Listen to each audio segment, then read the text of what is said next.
Elle avait toujours été fière et accueillante, un endroit où l'amour prospérait. Mais ce soir, l'atmosphère semblait différente. Ce n'était pas seulement la fatigue habituelle d'une longue journée ou le ronronnement silencieux du réfrigérateur qui rompait le silence. Un malaise s'installait dans sa poitrine, une tension qu'elle ne pouvait pas tout à fait nommer mais qu'elle sentait peser sur elle. Son mari, Daniel, était assis dans le salon, zappant distraitement entre les chaînes. Sa mère, Véronica, et sa sœur, Émilie, étaient venues pour une visite inattendue plus tôt dans la journée. Olivia avait toujours été polie avec elle, faisant de son mieux pour gagner leur approbation. Mais peu importe ce qu'elle faisait, ce n'était jamais assez. Elle trouvait toujours quelque chose à critiquer. Sa cuisine, son ménage, même sa façon de s'habiller. Elle posa la dernière assiette sur la table de la salle à manger et appela. Le dîner est prêt. Daniel la remarqua à peine, gardant les yeux sur la télévision. Il se montrait froid avec elle depuis des semaines, répondant à ses questions par des monosyllabes et évitant son regard. Elle savait que sa mère et sa sœur y étaient pour quelque chose, mais elle n'avait aucune preuve. Juste une intuition que quelque chose se disait dans son dos. Véronica et Émilie les rejoignirent à table, leurs expressions illisibles. Olivia força un sourire. « J'ai fait ton plat préféré, Daniel. » Du poulet rôti avec une sauce au beurre à l'ail. Il ne répondit pas, se contentant de prendre sa fourchette et de prendre une bouchée. Son silence pesait plus lourd que des mots. Puis Véronica parla, son ton teinté d'agressivité passive. « Tu sais, Olivia, une bonne épouse fait plus que simplement cuisiner. Un mariage nécessite une femme qui connaît sa place, une qui comprend comment maintenir sa maison en ordre. » Olivia sentit la pique, mais elle resta calme. Elle avait appris à ne pas réagir. « Je fais de mon mieux, » répondit-elle, gardant sa voix égale. Émilie ricana. « C'est ce que tu appelles ça ? Parce que d'après ce que j'entends, ton mieux est à peine suffisant. » Olivia regarda Daniel, espérant qu'il interviendrait. Mais il continua de manger, agissant comme s'il n'entendait pas la conversation. Véronica se pencha en avant. « Dis-moi, Olivia, t'es-tu déjà demandé pourquoi Daniel a été si distant dernièrement ?» Un frisson parcourut l'échine d'Olivia. Elle ne répondit pas. Véronica eut un sourire narquois. « Peut-être que c'est parce qu'il voit enfin la vérité sur toi. » Olivia déglutit difficilement. « Quelle vérité ?» Émilie croisa les bras. « Tu lui as menti. » Surtout. Le souffle d'Olivia se coupa dans sa gorge. « Menti ? À propos de quoi ?» Daniel parla enfin, sa voix plus froide qu'elle ne l'avait jamais entendue auparavant. « Sur qui tu es vraiment, Olivia ?» Elle sentit le monde basculer sous ses pieds. « Daniel, de quoi parles-tu ?» Véronica prit une gorgée de son vin, ses yeux brillants de satisfaction. « Nous avons fait quelques recherches. Il s'avère, Olivia, que tu n'es pas aussi innocente que tu le prétends. » Son cœur battait la chamade. « De quoi m'accusez-vous ?» Émilie eut un sourire suffisant. « Nous savons pour l'argent, Olivia. » L'estomac d'Olivia se noua. « Quel argent ?» Véronica se pencha en arrière sur sa chaise, jouant avec la tige de son verre de vin.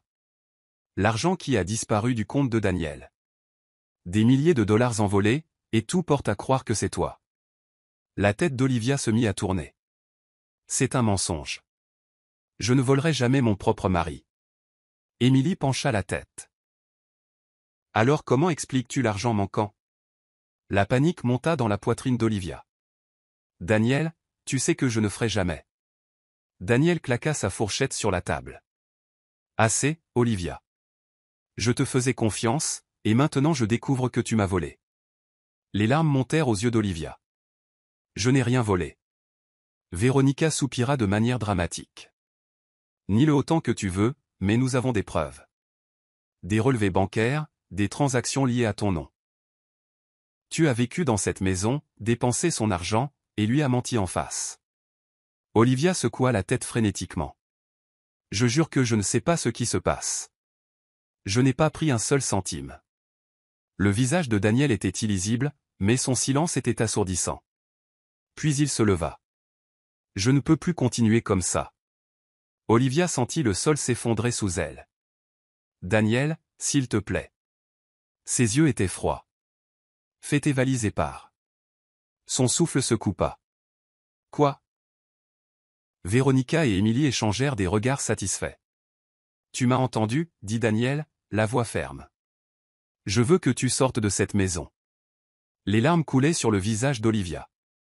Daniel, tu fais une erreur. Mais il n'écoutait pas. Il lui tourna le dos. Et à ce moment-là, Olivia réalisa qu'il avait déjà pris sa décision. Et rien de ce qu'elle pourrait dire ne la changerait. Les murs de leur maison avaient autrefois été un sanctuaire pour Olivia, un endroit où elle avait bâti des rêves avec Daniel. Mais maintenant, alors qu'elle rangeait ses affaires dans une petite valise, cela ressemblait à une prison se refermant sur elle. Ses mains tremblaient en pliant ses vêtements. Sa vision était brouillée par les larmes qu'elle ne pouvait plus retenir. Chaque morceau de tissu qu'elle touchait portait des souvenirs de rire, d'amour et de la vie qu'elle pensait avoir construite avec un homme qui avait autrefois promis de rester à ses côtés. Mais ces promesses ne signifiaient plus rien maintenant. De l'autre côté de la chambre, elle pouvait entendre Véronica et Émilie chuchoter, leur voix étouffée traversant les murs fins. Leur victoire était évidente dans la suffisance de leur ton, et Olivia savait qu'elles attendaient ce moment, qu'elles le complotaient. Elle inspira profondément, essayant de se ressaisir. Elle devait réfléchir clairement pour comprendre comment cela avait pu arriver. L'accusation de vol d'argent était absurde, un mensonge fabriqué avec une telle précision que même Daniel y avait cru. Mais comment? Qui avait accès à ces dossiers financiers? Ses pensées furent interrompues par le grincement soudain de la porte. Daniel se tenait là, les bras croisés sur sa poitrine. Son expression était illisible, mais son silence en disait long. Elle se tourna vers lui, le désespoir dans la voix. « Daniel, s'il te plaît, écoute-moi. » Sa mâchoire se serra. « J'en ai assez entendu. »« Non, ce n'est pas le cas, » s'écria-t-elle en s'approchant. « Tu fais une terrible erreur. Je n'ai jamais pris d'argent de toi. Je le jure sur tout ce que j'aime. » Ses yeux s'assombrirent. « Alors explique les transactions. »« Je ne peux pas expliquer ce que j'ignore, » dit-elle, la voix tremblante. « Quelqu'un m'a piégé. » Daniel laissa échapper un rire amer. « Piégé? Et qui ferait ça, Olivia ?» Elle serra les poings. « Tu sais qui. Ta mère et ta sœur n'ont jamais voulu de moi dans cette maison. Elles m'ont toujours détesté. » Son expression devint froide. « Alors maintenant, tu accuses ma famille. »« Daniel, réveille-toi, » plaida-t-elle. « Ne vois-tu pas ce qui se passe? Elles t'ont empoisonné contre moi pendant des années. Et maintenant, elles ont enfin trouvé un moyen de te retourner complètement contre moi. » Il secoua la tête. « Je te faisais confiance, Olivia. Je t'ai défendu quand elles doutaient de toi. Mais maintenant, après avoir vu les preuves, je ne sais même plus qui tu es. » Son cœur se brisa à ces mots. « Je suis ta femme. » Son regard vacilla un bref instant, mais la dureté revint. « Plus maintenant. » La finalité dans sa voix la laissa sans souffle. Elle tendit la main vers la sienne, mais il se recula comme si son contact le brûlait. « Daniel, s'il te plaît, » murmura-t-elle. « Ne fais pas ça. » Il recula d'un pas. « Pars, Olivia. C'est fini. » Un sanglot s'échappa de ses lèvres. Il n'y avait plus rien à dire. Elle ferma sa valise, attrapa son manteau. Et avec un dernier regard sur l'homme qu'elle avait aimé de toutes les fibres de son être, elle sortit. En sortant dans la nuit froide, la prise de conscience la frappa. Elle n'avait nulle part où aller. Les rues étaient calmes. Le seul bruit provenait d'une voiture de passage occasionnelle. Olivia serra son manteau plus fort autour d'elle, le poids de tout s'abattant sur elle. Elle avait quitté sa maison avec presque rien. Pas d'argent, pas de plan, nulle part où aller. Son téléphone vibra dans sa poche, et elle le sortit rapidement, espérant, priant, que ce soit Daniel lui disant de revenir. Mais ce n'était pas le cas. C'était un message d'Émilie. « Bonne chance dehors, menteuse. J'espère que tu apprécies d'être sans abri. » Les mains d'Olivia tremblaient de rage en lisant ces mots. Ses beaux-parents avaient gagné, et ils voulaient qu'elle le sache. Elle voulait crier, se battre, faire voir la vérité à Daniel. Mais il ne lui restait plus rien. N'ayant nulle part où aller, elle erra sans but dans les rues, son esprit en ébullition. Qui aurait pu faire ça? Qui avait accédé au compte de Daniel et l'avait piégé si parfaitement? Puis, soudain, Elle se souvint de quelque chose. Des semaines auparavant, elle avait surpris Émilie en train de fouiner dans le bureau de Daniel. Quand Olivia lui avait demandé ce qu'elle faisait, Émilie avait balayé ça d'un rire, disant qu'elle cherchait un vieil album photo. À l'époque, Olivia n'y avait pas prêté attention. Mais maintenant elle savait. C'était elle. Ça devait être elle. La colère brûlait en elle, mais elle n'avait aucune preuve, aucun moyen de prouver son innocence. Elle essuya ses larmes, redressa le dos et continua de marcher. S'ils pensaient qu'elle allait craquer, ils avaient tort. Ce n'était pas fini. Loin de là. La nuit s'étirait sans fin devant Olivia. Le froid de l'air s'infiltrait à travers son manteau alors qu'elle marchait sans but dans les rues calmes. Sa valise semblait plus lourde à chaque pas. Non seulement à cause du poids de ses affaires, mais aussi du fardeau de la trahison qui pesait sur ses épaules. Elle avait été chassée de sa propre maison comme une criminelle, humiliée et rejetée par l'homme même qui avait autrefois juré de l'aimer et de la protéger. Et tout cela à cause d'un mensonge soigneusement élaboré. Mais la morsure de la trahison n'était pas le pire. C'était de savoir que Daniel avait choisi de croire sa mère et sa sœur plutôt qu'elle, sans même lui donner une chance de prouver son innocence. Son estomac gargouilla, lui rappelant qu'elle n'avait pas mangé depuis le début de la journée. Mais la nourriture était la dernière chose à laquelle elle pensait. Pour l'instant, elle devait trouver où elle allait dormir. Elle aurait pu appeler un ami, mais qui la croirait après les mensonges que Véronica et Émilie avaient répandus? Elle ne doutait pas qu'elles avaient déjà commencé à la dépeindre comme une voleuse et une menteuse à quiconque voudrait bien les écouter. Cette pensée lui serra la poitrine. Elle avait tout donné à cette famille. Elle avait enduré des années de leur cruauté, espérant qu'un jour, ils l'accepteraient. Mais maintenant, elle voyait la vérité. Quoi qu'elle fasse, elle n'avait jamais été assez bien pour eux. Une rafale de vent lui fit parcourir un frisson dans le dos et elle serra son manteau plus fort autour de son corps. Ses pieds lui faisaient mal à force de marcher et l'épuisement menaçait de la terrasser. Elle aperçut un petit parc plus loin et se dirigea vers un banc sous un faible lampadaire. S'asseyant, elle laissa échapper un souffle tremblant, son esprit toujours en ébullition. Elle n'avait rien. Pas d'argent, pas de maison, pas de mari. Les larmes montèrent à ses yeux, mais elle les essuya rapidement. Pleurer ne résoudrait rien. Elle devait réfléchir. Elle devait trouver un moyen de laver son nom. Juste au moment où elle était sur le point de fermer les yeux, perdue dans ses pensées, elle entendit des bruits de pas s'approcher. Son corps se tendit. Il était tard et elle était seule. La dernière chose dont elle avait besoin était des ennuis. Elle tourna la tête prudemment, le cœur battant la chamade. Un homme d'une quarantaine d'années s'arrêta à quelques mètres d'elle. Son expression était remplie d'inquiétude. « Olivia ?» Ses yeux s'écarquillèrent de choc. « Monsieur Carter ?» Nathan Carter avait été l'ami le plus proche du père de Daniel avant son décès. C'était un homme d'affaires très respecté, qui se comportait toujours avec une digne discrétion. Olivia l'avait rencontré à plusieurs reprises et, contrairement à la mère et à la sœur de Daniel, il avait toujours été gentil avec elle. « Que faites-vous dehors à cette heure ?» demanda-t-il, ses yeux scrutant son apparence fatiguée et débraillée. La honte envahit Olivia, et elle détourna le regard. « C'est une longue histoire. » Nathan soupira et s'assit à côté d'elle sur le banc. « J'ai entendu ce qui s'est passé, dit-il doucement.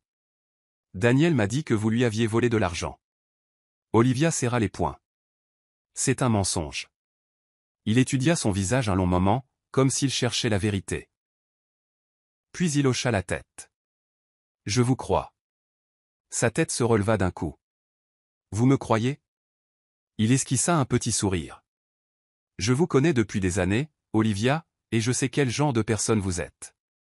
Vous ne feriez jamais une chose pareille. » Le soulagement l'inonda, et pour la première fois cette nuit-là, elle sentit une lueur d'espoir. « Avez-vous un endroit où aller ?» demanda-t-il. Elle secoua la tête. Sans hésiter, il fouilla dans la poche de son manteau et en sortit une petite enveloppe. « Prenez ça. » Elle hésita avant de l'accepter. En ouvrant l'enveloppe, elle y trouva plusieurs billets de $100. « Je ne peux pas accepter ça, » dit-elle en le regardant. « Si, vous le pouvez, » insista-t-il. « Ce n'est pas de la charité, Olivia. Considérez cela comme un investissement. Je sais que vous allez prouver votre innocence, et quand vous le ferez, je veux pouvoir dire que je vous ai aidé à vous remettre sur pied. Les larmes menaçaient de couler à nouveau, mais cette fois, c'était de la gratitude. Merci, monsieur Carter. Je ne sais pas comment vous remercier. Il sourit.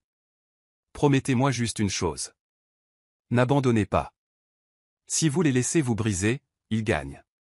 Elle hocha la tête, la détermination brûlant dans sa poitrine. Ce n'était pas fini. Elle allait se battre, et elle allait leur faire payer ce qu'ils avaient fait. Olivia serra fermement l'enveloppe en marchant dans les rues faiblement éclairées, son esprit tourbillonnant de possibilités. La gentillesse de Nathan Carter lui avait donné quelque chose qu'elle n'avait pas ressenti depuis des heures, de l'espoir. Mais elle avait besoin de plus que de l'espoir. Elle avait besoin d'un plan.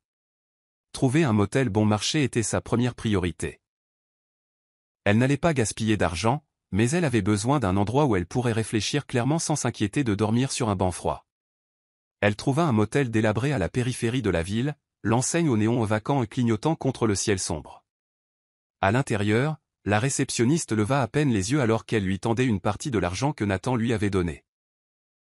La chambre qu'on lui donna était petite et sentait légèrement la fumée de cigarettes froides, mais elle avait un lit et une serrure sur la porte. C'était tout ce qui comptait.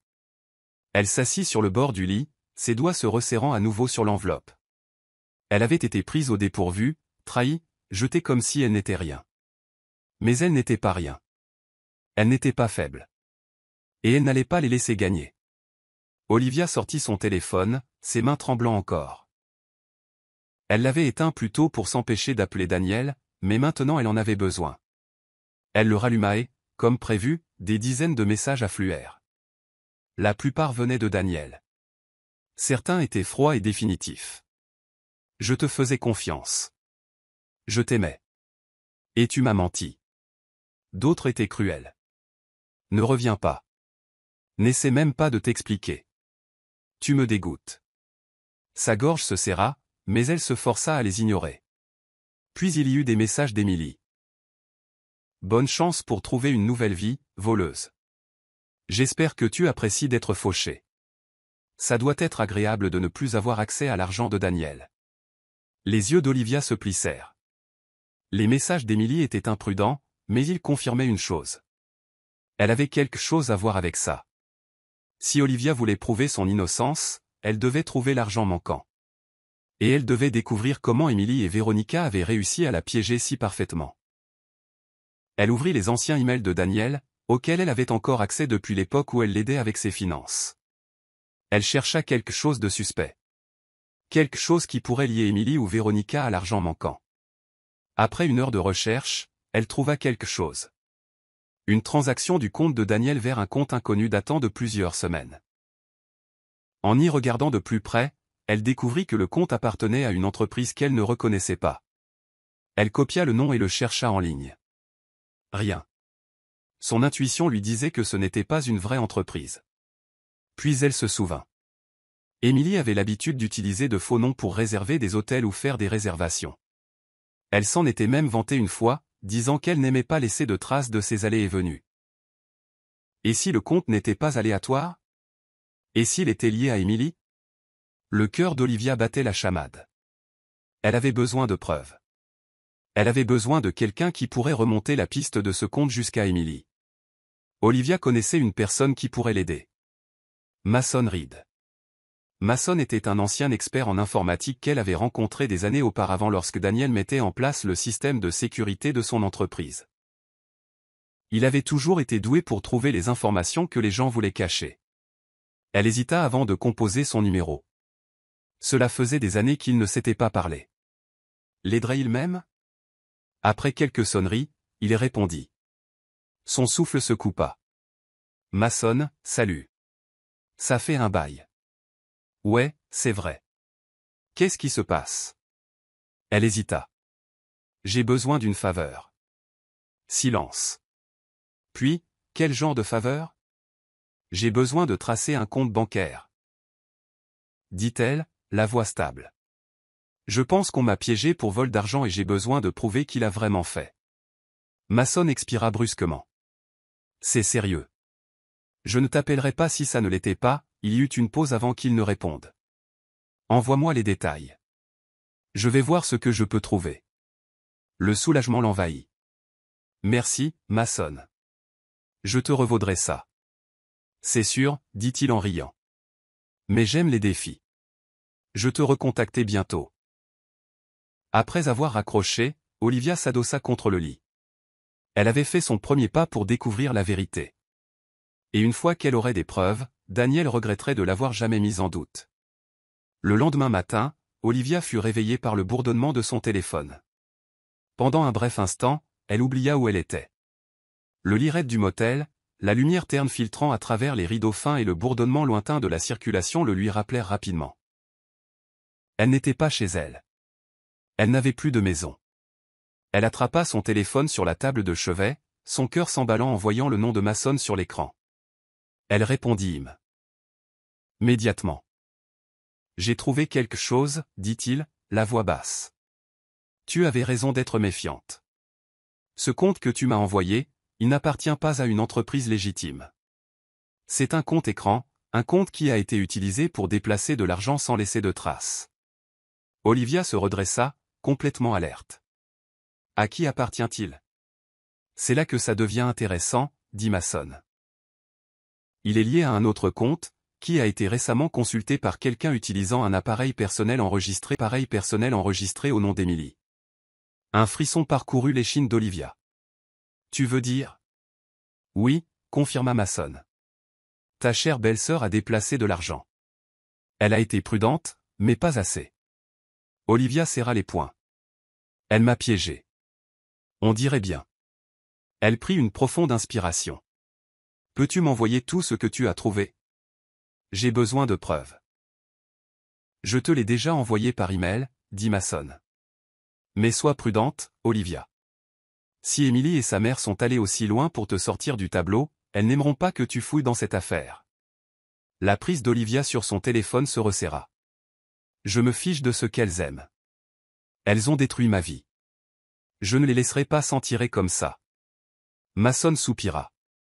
Surveille juste tes arrières. Je le ferai, promit-elle avant de raccrocher. Elle ouvrit l'email que Mason lui avait envoyé et parcourut les documents. Tout y était. Transactions, horodatage, et même des adresses IP qui remontaient les transferts jusqu'à Emily. Elle les tenait. Mais maintenant venait le vrai défi, faire en sorte que Daniel la croie. Elle s'habilla rapidement. La détermination brûlant en elle. Elle n'allait pas appeler Daniel. Non, c'était une conversation qui devait avoir lieu en personne. Elle commanda un VTC pour se rendre à la maison, son ancienne maison. En approchant, son cœur battait la chamade. Elle sortit de la voiture et prit une profonde inspiration avant de se diriger vers la porte d'entrée. Elle frappa fermement. Un instant plus tard, la porte s'ouvrit et Véronica se tenait là, son expression se transformant immédiatement en agacement. « Que fais-tu ici » ricana-t-elle. « Je dois parler à Daniel » dit Olivia, gardant sa voix stable.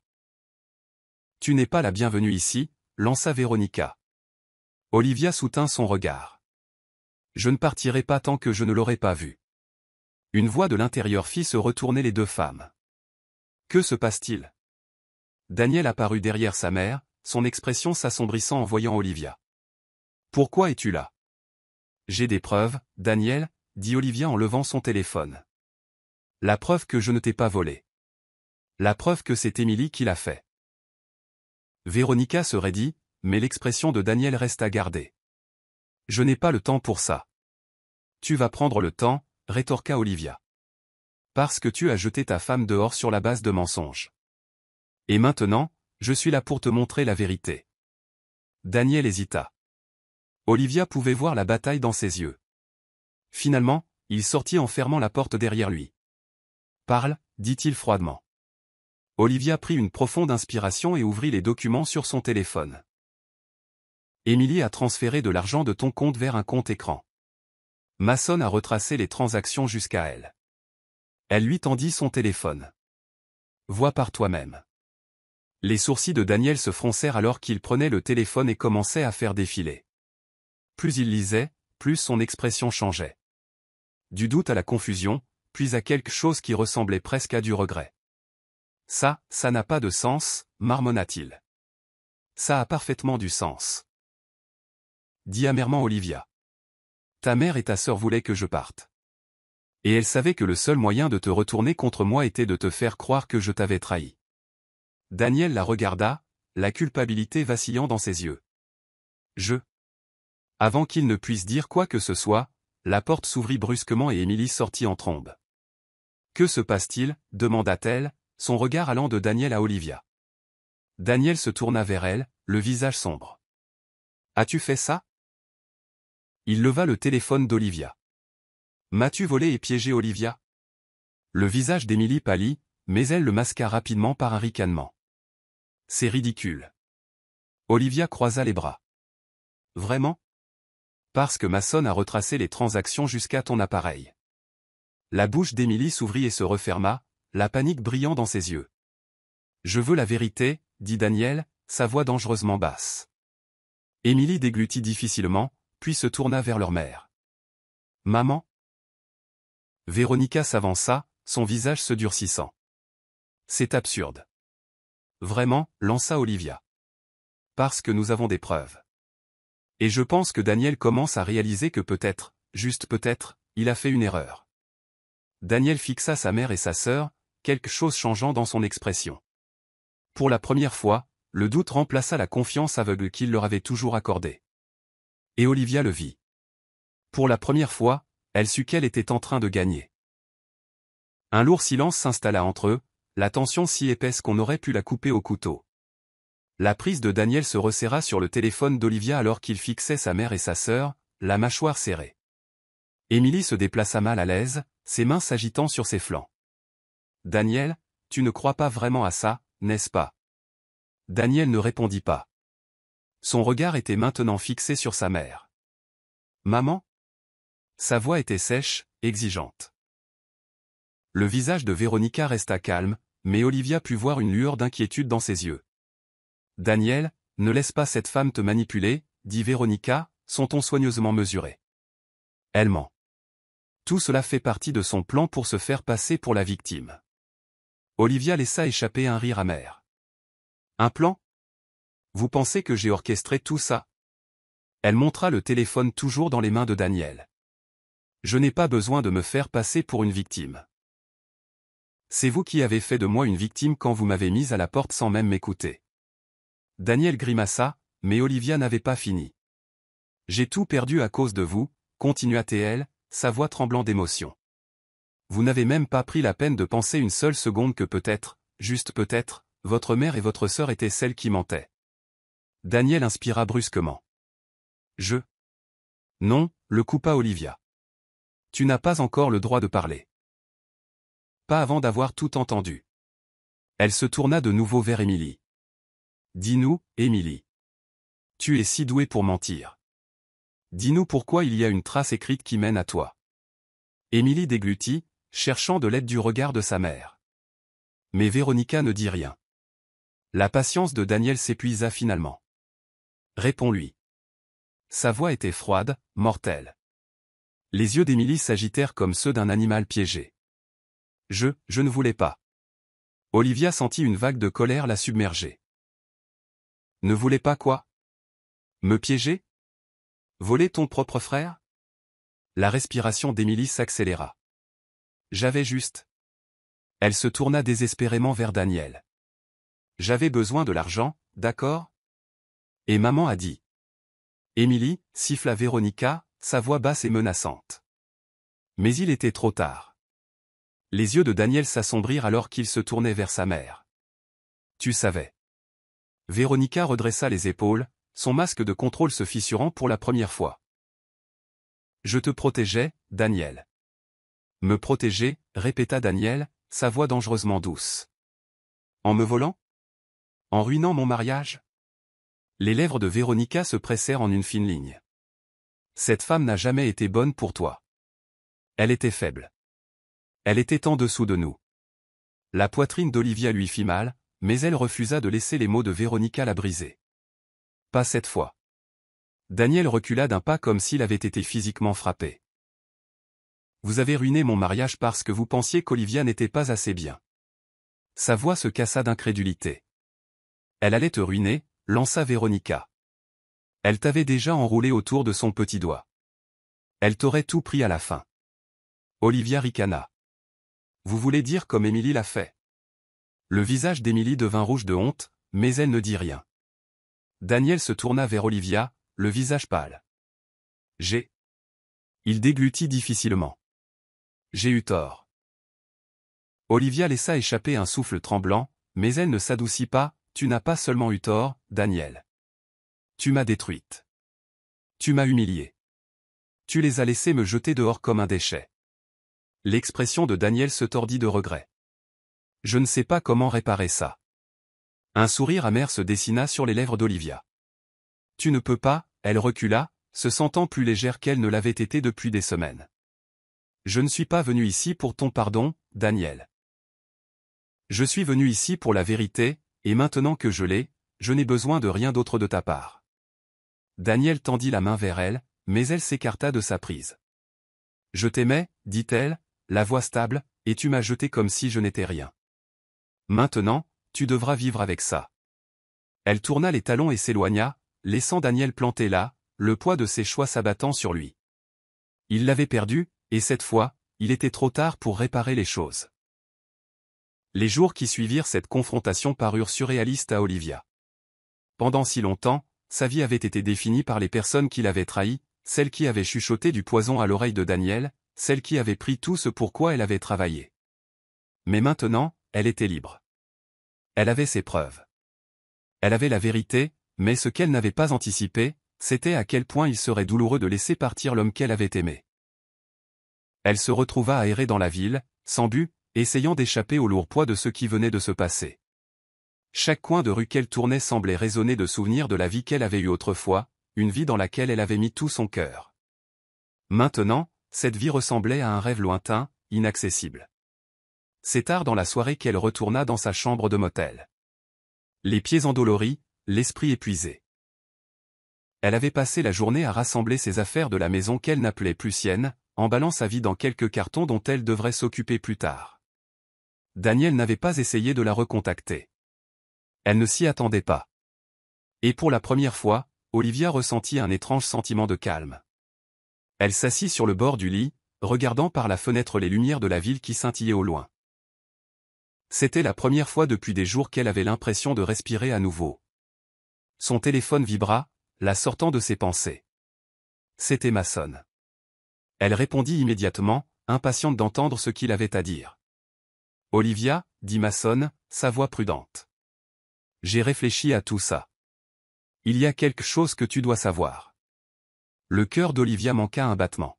« Qu'est-ce que c'est ? » J'ai fait quelques recherches supplémentaires pour être sûr, continua-t-il. Et j'ai trouvé quelques autres choses sur les finances d'Émilie. Elle ne se contente pas de prendre de l'argent à Daniel. Elle utilise ses fonds pour couvrir ses propres dettes, dont certaines sont liées à des affaires louches. C'est plus profond que je ne le pensais. Le souffle d'Olivia se coupa dans sa gorge. Des affaires louches ? Oui, confirma Mason. Je ne peux pas entrer dans tous les détails, mais c'est grave. Tu n'as pas seulement affaire à quelqu'un qui voulait te sortir du tableau. Émilie s'est mise dans un sacré pétrin. Et si Daniel ne fait pas attention, il pourrait tout perdre, y compris son entreprise. L'esprit d'Olivia tourbillonna. La vérité était plus complexe qu'elle ne l'avait imaginé. Émilie n'avait pas seulement été une menteuse. Elle avait joué un jeu dangereux, un jeu qui pourrait tout ruiner. Je dois faire parvenir ces informations à Daniel. Dit Olivia, sa voix remplie d'urgence. Il doit savoir à quoi il a affaire. Tu ne vas pas retourner vers lui, n'est-ce pas ? Demanda Mason, l'inquiétude se glissant dans sa voix. Olivia hésita. Elle était déjà partie une fois. Elle ne savait pas si elle pourrait retourner vers le même homme qui avait douté d'elle si facilement, qui avait écouté les mensonges de sa famille sans même lui donner une chance de s'expliquer. Mais c'était plus grand qu'elle. Il s'agissait de protéger Daniel de faire une erreur plus grande que celle qu'il avait déjà commise. Je dois le faire, dit-elle doucement. Pour lui. Pour son avenir. Mason soupira. Fais juste attention. Émilie n'arrêtera pas. Elle fera n'importe quoi pour se protéger. Je sais, répondit Olivia. Mais cette fois, je ne reculerai pas. C'est le soir suivant qu'Olivia arriva de nouveau à la maison. Elle avait pris sa décision. Elle en avait fini d'avoir peur. Si Daniel voulait la vérité, il allait devoir l'entendre. Elle sonna à la porte, son cœur battant la chamade alors que la porte s'ouvrait lentement. Cette fois, Daniel se tenait là, l'air usé et vaincu. Ses yeux s'adoucirent quand il la vit. Mais il ne parla pas. Olivia prit une profonde inspiration et entra dans la maison en le dépassant. « Je ne suis pas ici pour me disputer, dit-elle, la voix ferme.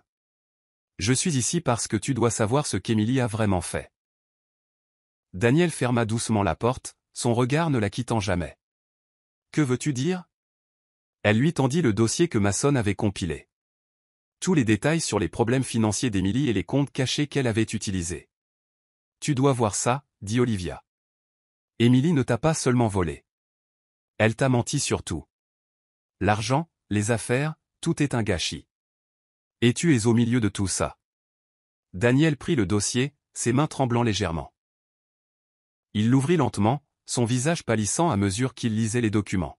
« Je ne comprends pas, dit-il finalement, la voix rauque. Pourquoi n'ai-je pas vu ça?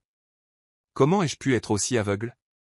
Parce que tu as fait confiance aux mauvaises personnes, répondit Olivia. Tu leur as fait confiance plutôt qu'à moi. Et maintenant tu en paies le prix. Daniel la regarda, le regret et la douleur inondant ses yeux. Olivia, je... Mais elle secoua la tête. Non, Daniel, tu n'as plus le droit de t'excuser. Le mal est fait. Tu as déjà fait ton choix. La voix de Daniel se cassa. Je n'ai jamais voulu te faire de mal. Je n'ai jamais voulu les croire plutôt que toi. Je sais, dit-elle doucement, ses yeux remplis d'un mélange de tristesse et de colère. Mais tu l'as fait. Il y eut une longue pause alors qu'ils se tenaient là dans le silence de la pièce. Le poids de leurs paroles s'installant entre eux. Olivia ne ressentait plus la colère qu'elle avait eue autrefois. Elle ne ressentait pas la trahison. Ce qu'elle ressentait maintenant, c'était la certitude écrasante qu'elle était enfin libre. Elle s'était battue pour la vérité. Elle s'était battue pour sa dignité. Et à la fin, c'était tout ce qui comptait. Tu dois arranger ça, Daniel, dit Olivia, sa voix stable. Tu dois arranger ta vie. Je ne peux plus le faire pour toi. Sur ce, elle se tourna et sortit de la maison pour la dernière fois. Des semaines passèrent avant qu'Olivia n'ait de nouvelles de Daniel. À ce moment-là, elle avait commencé à reconstruire sa vie. Elle avait trouvé un petit appartement, un travail dans une boutique locale, et un sentiment d'indépendance dont elle ne savait pas avoir besoin. Puis, un soir, son téléphone sonna. C'était Daniel. « Olivia, dit-il, sa voix à peine un murmure. Je me suis occupé de tout. L'entreprise, les finances, tout. J'ai coupé les ponts avec Émilie et ma mère. J'essaie de réparer les choses. » Le cœur d'Olivia se serra. Elle voulait le croire, mais elle était plus avisée maintenant. « Je suis contente que tu fasses des changements, dit-elle doucement. Mais je ne peux plus en faire partie, Daniel. Je ne peux pas retourner à une vie construite sur des mensonges. » Il y eut une longue pause. « Je comprends, dit-il tranquillement. Je voulais juste que tu le saches. Je suis désolé pour tout. » Olivia sourit faiblement. « Je sais. Au revoir, Daniel. » Elle raccrocha le téléphone, sentant un sentiment de finalité s'installer en elle. Elle l'avait aimé autrefois, mais l'amour n'était pas suffisant quand la confiance était brisée. Et maintenant, elle avançait, à ses propres conditions.